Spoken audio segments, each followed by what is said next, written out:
Hey there friends, Ronald Zincone Photography. Ready for my next video, and we are going to now cover, I want to educate you a little bit on how do we search out a good tripod? How do we find a good tripod if we're in the market to purchase? So here I have, this is a Magnus VT350, and this is actually not my camera tripod. I'm actually using that right now for the video, but this is a specific tripod optimized for binoculars. So I do have a dedicated pair of astronomy binoculars. They're 25 by 100ths, so they're optimized, they're dedicated for astronomy, very large, very heavy. So you need a sturdy tripod. You cannot hand hold those. I'm going to be doing a separate video on that, on what to look for in purchasing a pair of binoculars. Comparisons, different binoculars, and for backyard astronomy. That's in another series in my videos. So here though, this is the tripod for the 25 by 100 astronomy binoculars I have, which are very large, very heavy, and therefore you cannot hand hold because of shake. So, but I want to show this to you because I want to use this as an example of, okay, what are we looking for in a tripod? So, you want to get something that's going to be lightweight but sturdy. Okay, you've got to have sturdiness. We need to have stability. Very, very important, not only in photography, because we need to keep our camera stable on the mount. Okay, whether you're using a ball head or a regular tilt and pan head, okay, case like this, okay, where this is designed for binoculars, okay, the mount, okay, we need something we're going to want to carry with us. We're hiking, traveling, so you want to use it. So lightweight, but it has to be sturdy. We need that stability. We don't want to have shake, especially when you're doing imaging, because any kind of shake in your camera is going to lead to blurry images. That's the #1 reason causes for blurry images is camera shake, camera movement.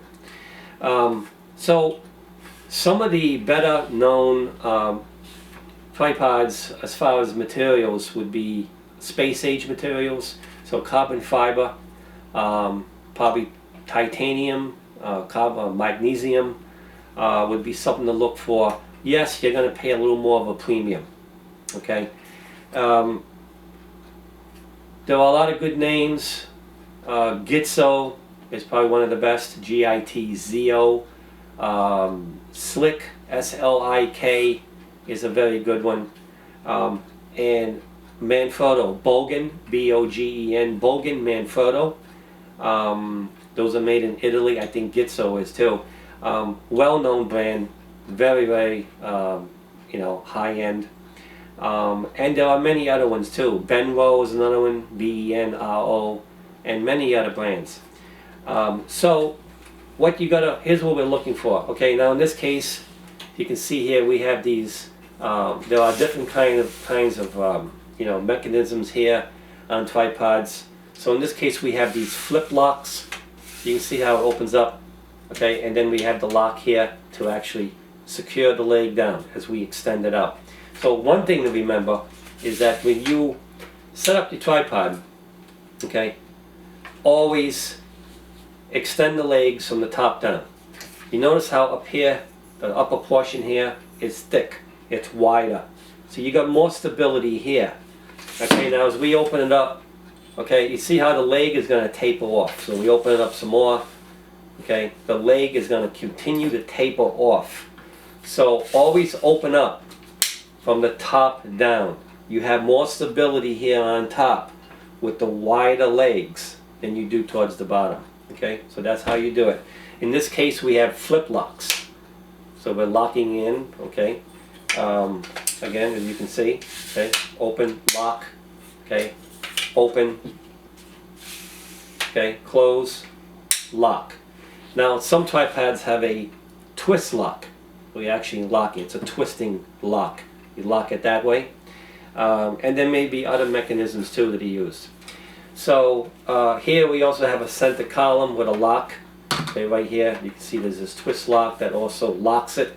When you open it fully up here, as you can see it's fully open now, and then we can lock this in. Okay, now again remember that this is for, this one's for binoculars, but a lot of it's very similar, okay, to a regular camera tripod. Over here we have a crank. Okay, see this crank right here? You see how now it's cranking up and bringing up the center column. Now, one of the major things here that you have to remember is you also want to get a very beefy mount. Okay, so lightweight, sturdy tripod, maybe some space age materials. Okay, you can also see here that we have some rubber feet. Okay, so rubber feet could be good. And the mount right here is especially important because this is where we are going to put our camera. Okay, camera's going to go here, and you got a pretty heavy camera, you know, digital camera. You got a long lens on. Now, especially when you start adding on a super telephoto, you have these big super telephoto, very heavy professional lenses. There's a lot of weight. You got to think about all that weight. If this is not sturdy enough, okay, you're going to have that shake, and especially in very windy conditions. Okay, and the tripod, the camera gets buffeted by winds, so any little bit of shake, you got to remember, can blur your image, especially when you're shooting at high magnifications. Okay, so the mount has to be really sturdy and heavy duty. Okay, now for camera tripods, I recommend a ball head. A ball head is great because you can turn it with the adjusting knobs. You can turn the ball head, so therefore the camera can be turned at all different angles, you know, towards the zenith, down below, you know, horizon to horizon. So ball heads really are the way to go. And of course there's all different kind of ball heads, so get the one, remember to get the one that is going to give you the best stability possible. So think about it like, okay, what is the total weight? If I have maybe 20 pounds of total weight between my camera and maybe my longest, heaviest lens, think about what happens if I invest in a even bigger lens that's even heavier. Or maybe I'm adding other attachments and accessories to my camera. That's going to add more weight. So if you got 20 pounds, try and get a tripod that's going to be weighted for double that, 40 pounds. So that way you have some, you know, you have a safety net for the future. Okay, as you add on more lenses or more you know, more toys, more items, you got that safety net. Okay, you don't want to have to go out and now buy another tripod 3 months later because now you've upgraded your lens. Okay, another very important thing too is to take off my point and shoot here. So just as an example, just to put a camera on here, you want to make sure that you get the right height. So when you extend those legs all the way, okay, and of course you're going to find this out when you first do your research online, find out what the height is. What is the maximum height of that tripod when the legs are fully extended? And then, so when the camera now is on the mount like this, and you have the quick release plate, which is another very important item, quick release plate. It allows you to take your camera on and off real quick. So you want to have it so that when it's up here, okay, notice how I am now looking through the viewfinder, okay? Or maybe I'm looking on the live view on the back of the screen. So you want it so that it's eye level, okay? Eye level.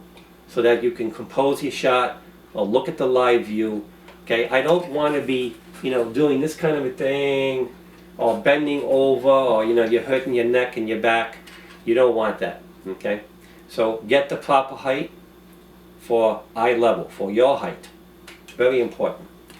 All right. And the other reason too is that you might say, well, you got the center column. Okay, see how I'm cranking that up? All right. So a lot of photography camera tripods have a center column that you can raise up.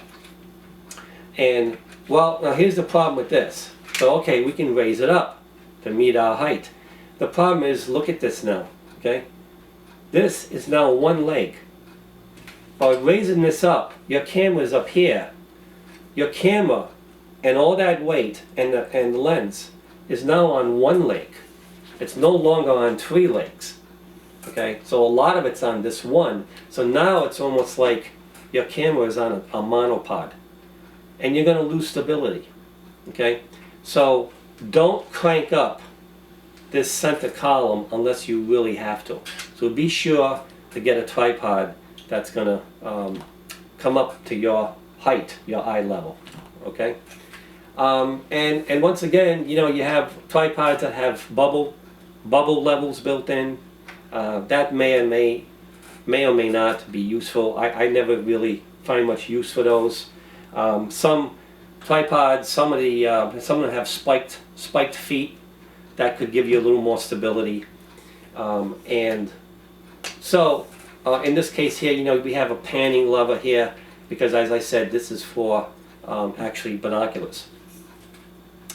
So that's pretty much it.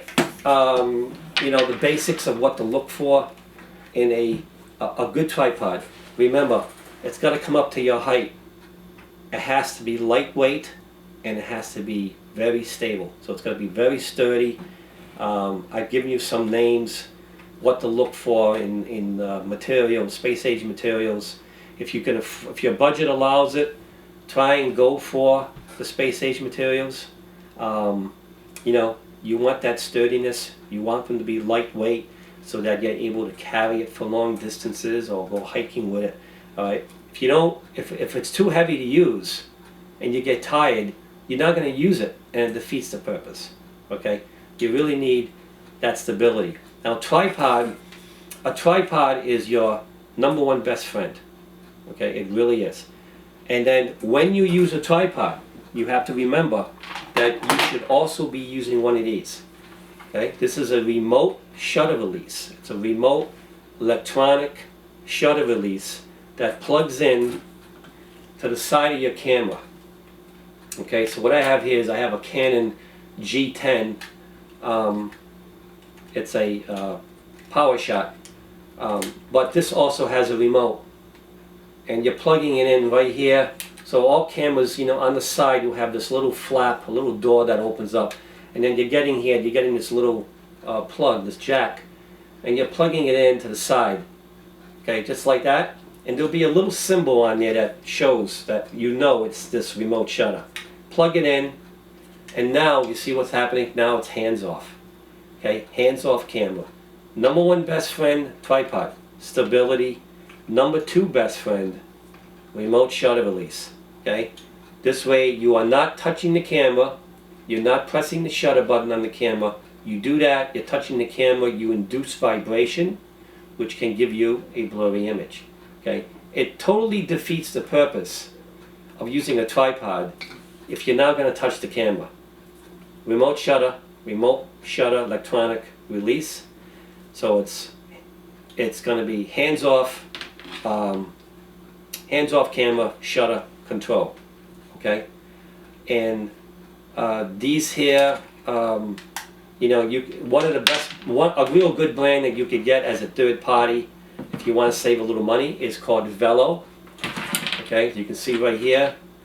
All right, you might not be able to see the name, but this is a Velo, V-E-L-L-O. You can get these on Amazon.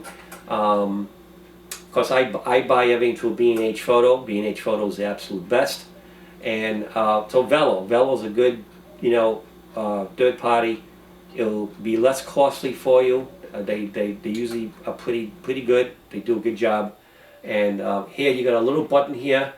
Okay, and then what you do is you just press that button, and that's how you trigger your shutter on your camera. Okay, and then of course you can do also very long exposures.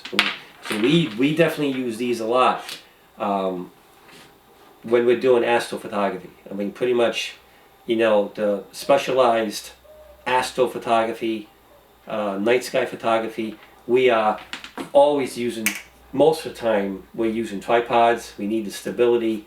We're doing long exposures, so you can't hand hold it. You're shooting in very, very low light, trying to capture extreme, you know, celestial objects that are very far away, so very low light, and so that's what makes it so challenging and unique, but also rewarding. And another kind of remote is one of these, and this is a Canon TC80N3. It is a timer remote controller, and now this guy here, same thing, you would plug it in. This allows you to do time lapse. So if you want to do time lapse, you know, this is what they call an intervalometer, and this will allow. What's great about this is you can, you know, get this set up with your camera. You can, the computer in here, you know, you can tell it to, you know, do one shot every, you know, every minute, one shot every 60 seconds for a 30-second exposure, for 30 seconds long, and you can make this go on for hours. You can, you know, you could be inside, you could be, you know, have this set up in the cold, be inside nice and warm, having a nice cup of hot tea, and it's doing all your captures for you. Okay, so that's called a intervalometer, and this one's a timer remote controller. Okay, and this also doubles as a remote shutter release. You can see the button right here, so you can also use it just as a standard remote shutter release. Okay, so I hope that you have enjoyed this video and that it's been educational for you. Learned a little bit about what to look for in a tripod, camera tripod, and a little bit about the remote shutter releases. So please like and subscribe. Leave me a comment. I definitely want to hear from you. Have any questions, and also think about going onto my website on my homepage and subscribe to my free email newsletter. So thank you once again. You've been a great audience, and I really enjoyed this, and stay tuned for my next video of tips and techniques. Have a good night.